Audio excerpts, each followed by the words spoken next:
யாழ்ப்பாணம் மாவட்ட விசேட போக்குவரத்து ஒருங்கிணைப்பு குழு கூட்டம் யாழ் மாவட்ட செயலகத்தில் நடைபெற்றுள்ளது. போக்குவரத்து நெடுஞ்சாலைகள், துறைமுகங்கள் மற்றும் சிவில் விமான சேவைகள் அமைச்சர் விமல் ரத்நாயக்கவின் பங்கேற்புடன் இந்த கூட்டம் நடைபெற்றது. இதன்போது யாழ்ப்பாணம் மாவட்டத்தில் போக்குவரத்துறை எதிர்நோக்கியுள்ள பிரச்சினைகள், அவற்றுக்கான தீர்வுகள் மற்றும் எதிர்கால மேம்பாட்டு திட்டங்கள் தொடர்பாக விரிவாக கலந்துரையாடப்பட்டுள்ளது. யோஜனா කළ තියෙන්නේ ඉලංකුමරන් මන්ත්‍රීතුමා. எங்கள் இந்த யாழ் மாவட்டத்தின் போக்குவரத்து ஒருங்கிணைப்பு குழு தலைவராக நாங்கள் இந்த அமைச்சர் சந்திரசேகரன் அவர்களுடன் உரையாடி திரு இளங்குமரன் அவர்களை நாங்கள் தெரிவு செய்துள்ளோம். වගේම අපි අපේ පාර්ලිමේන්තු මන්ත්‍රීවරු 25 දෙනාගේ අපි සාකච්ඡා දෙකකට කමිටු දෙකකටම එතුමා දැනටමත් සම්බන්ධ වෙලා තියෙනවා. அவர் அந்த குழுவின் 2 கலந்துரையாடல்களுக்கு அவர் தொடர்புபட்டு உள்ளார்.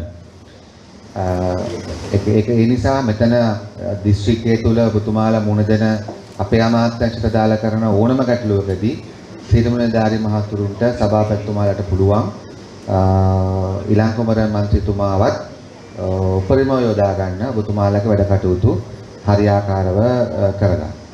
இங்கே நடக்கின்ற இந்த விடயங்களுக்கு செயற்பாடுகளுக்கு இங்குள்ள அனைத்து அலுவலர்களும் தலைவர்களும் திரு இளங்குமரன் அவர்களை நீங்கள் ஆக உச்சக்கட்டமாக பயன்படுத்தி கொள்ளலாம்.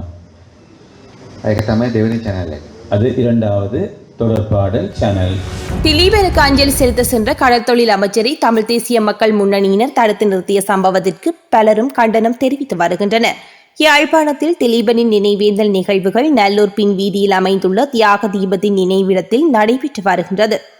இந்த நிலையில் நேற்று புதன்கிழமை மாலை கடற்தொழில் அமைச்சர் ராமலிங்கம் சந்திரசேகரர் மற்றும் தேசிய மக்கள் சக்தியின் உறுப்பினர்கள் தியாக தீபத்திற்கு அஞ்சலி செலுத்த சென்றிருந்தனர்.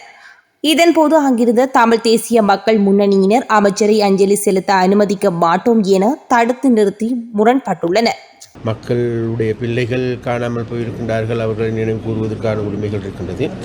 ஆனால் இந்த உரிமைகள் என்பது மக்களுக்குரியதாக இருக்கணும். ஆனால் இன்றைக்கு எங்களுக்கு எல்லோருக்குமே தெரியும், இது ஒரு சில அரசியல் கட்சிகள் தாங்களுடைய வேட்டன் டைட்டில் எழுதி எடுத்த மாதிரியான ஒரு செயற்பாடுகளை முன்னெடுக்கின்றார்கள். அவர்களுடைய செயற்பாடுகளை பார்க்கின்ற பொழுது உண்மையிலேயே இப்போ எங்களுக்கு எல்லோருக்கும் திலீபன் எடுத்துக்கொண்டால் அவர் இறந்தது அவருடைய அம்சை போராட்டம் அல்லது அந்த செயற்பாடுகள் என்பது அல்லது அதனுடைய நோக்கம் என்பது வேறு விதமாக இருந்தது. ஆனால் இன்றைக்கு திலீபன் அகிம்சைக்காக போராடிய திலீபன் நினைவு கூறுகின்றவர்கள் வன்முறை கையாளுகின்றவர்களாக, வன்முறைவாதிகளாக அல்லது அவர்கள் பெரிய சண்டியர்களாக வேடம் போட்டு காட்டுகின்ற ஒரு போக்கு கூட காணக்கூடியதாக இருக்கும். ஆனால் நான் ஒரு விடயத்தை சொல்லுகின்றேன். நான் என்னை நேற்று நாங்கள் ஏதாவது அந்த நிகழ்வுக்கு நாங்கள் சென்றது உண்மை. அந்த சென்ற பொழுது நாங்கள் யாரையும் கண்டு அஞ்சவோ பயப்படவோ அல்லது வீணான பிரச்சனைகள் ஏற்படுத்திக் கொள்வதற்கு நாங்கள் முனையவில்லை. அதற்கு என்னோடு வந்திருந்த எங்களுடைய தோழர்கள் அதற்கு எதிராக பெரிய நடவடிக்கை எடுக்க சென்றார். நாங்கள் யாரும் எதையும் பேச வேண்டாம். நாங்கள் மிக அமைதியாக திரும்பி வந்தோம். எங்கள் செய்ய வேண்டிய வேலைகளை செய்துவிட்டு இருந்த போதும் கூட பார்க்கின்ற மக்களுக்கு தெரியும், கேட்கின்ற மக்களுக்கு தெரியும். இன்றைக்கு சமூக வலைத்தளங்களில் கேட்கின்ற அதற்கு கருத்துக்கள் சொல்லுகின்ற மக்களோடு இன்றைக்கு என்ன நடந்தது என்று எல்லோருக்கும் நன்றாக தெரியும். அதை நான் மாத்திரமல்ல, நான் முதலில் சென்றேன். அதன் பிறகு எங்கட மற்றவர்கள் சென்றார்கள். அந்த இடத்துக்கு சென்றோம். நாங்கள் சென்று அஞ்சலி செலுத்தி வந்திருக்கின்றார்கள். அந்த நேரத்தில் பார்வையாளர்களாக இருந்தார்களே தவிர அந்த தெரியும் அவர்களுக்கு என் கேட்டால் தாங்கள் ஏதோ ஒரு விதத்தில் தாங்களுடைய சண்டித்தனத்தை காட்ட போயிட்டு அந்த சொல்லுவார்கள் கதை கொண்டு அந்த சண்டியன் இல்லாத சந்தியில் நொண்டியனும் சண்டியனும். அந்த மாதிரி நொண்டியான வேலையை செய்து போட்ட பிறகு அதுக்கு பிறகு எங்கட எல்லோரும் சென்ற பொழுது உண்மையிலே அவர்கள் நொண்டியாக கொண்டிருக்கின்றவர்கள் சண்டியாக இவர்கள் அனுஷ்டித்து வந்ததையும் கூட காணக்கூடியதாக இருக்கு. வவுனியா கோயில் புளியங்குளம் முத்தமிழ் வித்தியாலயத்தில் தொடர்ச்சியாக ஆசிரியர் பற்றாக்குறை நிலவுவதாகவும் இதனை நிவர்த்தி செய்து தருமாறு கூறி பெற்றோர்கள் போராட்டத்தில் ஈடுபட்டுள்ளனர். குறித்த பற்றாக்குறை தொடர்பாக பலமுறை வலய கல்வி பணிமனை மற்றும் மாகாண கல்வி அமைச்சுக்கு தெரியப்படுத்தியும் இதுவரை இதற்கு ஒரு தீர்வினையும் பெற்றுத்தரவில்லை. இதனால் மாணவர்கள் பெரிதும் பாதிக்கப்பட்டுள்ளனர். எனவே ஆசிரியர் பற்றாக்குறையை உடனடியாக நிவர்த்தி செய்து தருமாறு கோரி மக்கள் ஆர்ப்பாட்டத்தில் ஈடுபட்டுள்ளதாக தெரிவித்துள்ளனர். இலங்கையில் கடந்த சில மாதங்களாக தங்கத்தின் விலையானது சற்று ஏற்ற இறக்கத்துடன் காணப்படுகின்றது. அந்த வகையில் கடந்த சில நாட்களாக தொடர்ச்சியாக அதிகரித்த தங்க விலையானது சற்று குறைவடைந்துள்ளது. 24 கேரட் தங்கம் பவுன் ஒன்றுக்கு 2000 ரூபாவால் குறைந்துள்ளதாக இலங்கை நகைக்கடை உரிமையாளர்கள் சங்கம் தெரிவித்துள்ளது. தற்போதைய தங்கம் விலை நிலவரப்படி 24 கேரட் தங்கம் பவுன் ஒன்றுக்கு 2,98,000 ரூபாவாக விற்பனை செய்யப்படுகின்றது. 22 கேரட் தங்கம் பவுன் ஒன்று 2,75,600 ரூபாவாகவும் விற்பனை செய்யப்படுகின்றது. சுகையின விடுமுறையை அறிவித்து முன்னெடுக்கப்படும் தொழிற்சங்க நடவடிக்கையுடன் இணைந்து மின்சார சபை தொழிற்சங்கங்கள் மின்சார சபையின் கொழும்பு தலைமை அலுவலகத்திற்கு முன்பாக போராட்டத்தில் ஈடுபட்டுள்ளனர். இதன் காரணமாக தலைமை அலுவலகத்திற்கு முன்பாக உள்ள வீதியில் கடும் போக்குவரத்து நெரிசல் ஏற்பட்டுள்ளது. மின்சார சபையின் தன்னிச்சையான மறுசீரமைப்புக்கு எதிர்ப்பு தெரிவித்து கடந்த 4ஆம் திகதி முதல் மின்சார தொழிற்சங்கங்கள் சட்டப்படி வேலை செய்யும் தொழிற்சங்க நடவடிக்கையை ஆரம்பித்துள்ளமை குறிப்பிடத்தக்கது. யாழ்ப்பாணம் செம்மணி சிந்துபாத்தி மனித புதைக்குழி வழக்கு யாழ்ப்பாணம் நீதவான் நீதிமன்றில் விசாரணைக்கு எடுத்துக் கொள்ளப்பட்டுள்ளது. இதன்போது சட்டம் வைத்திய அதிகாரி செல்லையா பிரணவன் அடுத்த அகழ்வுக்கான பாதீட்டை மன்றில் சமர்ப்பித்துள்ளார். பாதீட்டை ஏற்றுக்கொண்ட நீதிமன்றம் அக்டோபர் 1ஆம் தேதி முன்னேற்ற நடவடிக்கையை அவதானிப்பதற்கான அறிக்கையை பெற்றுக்கொள்ள தவணையிட்டுள்ளது. அக்டோபர் 1ஆம் தேதி பாதீடு நிறைவேற்றப்படுமாக இருந்தால் அக்டோபர் 21ஆம் தேதி அடுத்த கட்ட அகழ்வு பணி ஆரம்பிக்கப்படும் என சட்டத்தரணி VS நிரஞ்சன் தெரிவித்துள்ளார். தமிழ் ராஜ்ய வரலாற்றில் மிக பிந்திய அடையாளமாக உள்ள நல்லூர் மந்திரிமனை அழிந்து போனால் தமிழர் வரலாறும் அழிக்கப்படும் அபாயம் உள்ளது. ஜமுனாயிரி மந்திரிமனை சங்கிலியன் முகப்பு என்பன யாழ்ப்பாண மண்ணின் தமிழர் வரலாற்றின் முக்கியத்துவம் மிக்க பகுதிகள். அவற்றை தொடர்ந்து பாதுகாக்க அனுர அரசாங்கம் நடவடிக்கை எடுக்கப்பட வேண்டும் என பாராளுமன்ற உறுப்பினர் சிவஞானம் ஸ்ரீதரன் சுட்டிக்காட்டியுள்ளார்.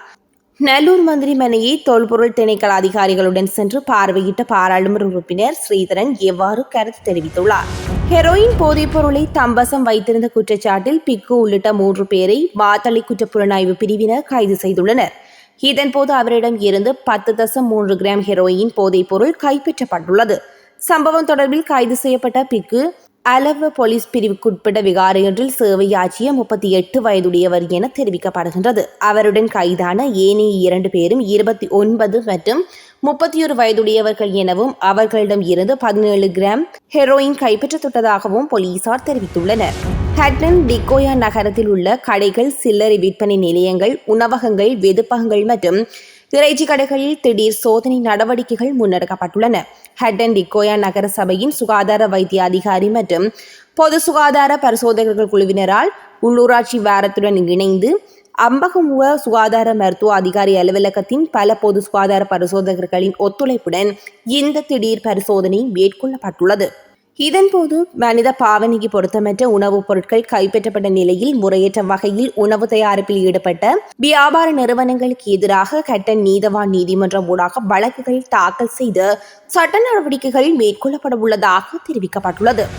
கடந்த மாதம் 13ஆம் தேதி நெடுந்தீவு கடற்பரப்பில் கைது செய்யப்பட்ட 7 ராமேஸ்வரம் மீனவர்களையும் 24ஆம் தேதி வரை விளக்கமறியலில் வைக்க யாழ்ப்பாணம் ஊர்காவல்துறை நீதவான் நீதிமன்றம் உத்தரவு பிறப்பித்துள்ளது. இலங்கை கடற்பரப்பில் அத்துமீறி நுழைந்து மீன்பிடி நடவடிக்கையில் ஈடுபட்ட குற்றச்சாட்டில் கடந்த மாதம் 13ஆம் தேதி நெடுந்தீவு அருகே கைது செய்யப்பட்ட 7 தமிழக மீனவர்கள் யாழ் ஊர்காவல்துறை நீதவான் நீதிமன்றில் ஆஜர்படுத்தப்பட்டனர். இதன்போது அவர்களது விளக்கமறியல் மேலும் நீடிக்கப்பட்டுள்ளது. மட்டக்களப்பில் கடந்த 2014ஆம் ஆண்டு 13 வயது சிறுமியொருவரை துஷ்பிரயோகம் மேற்கொண்ட ஆண் ஒருவருக்கு 20 வருடம் ஒத்திவைக்கப்பட்ட 7 வருட கடூழிய சிறை தண்டனை விதிக்கப்பட்டுள்ளது. அத்துடன் 20,000 ரூபாய் அபராதமும் பாதிக்கப்பட்ட சிறுமிக்கு 2 லட்சம் வழங்குமாறு மட்டக்களப்பு மேல் நீதிமன்ற நீதிபதி தீர்ப்பளித்துள்ளார்.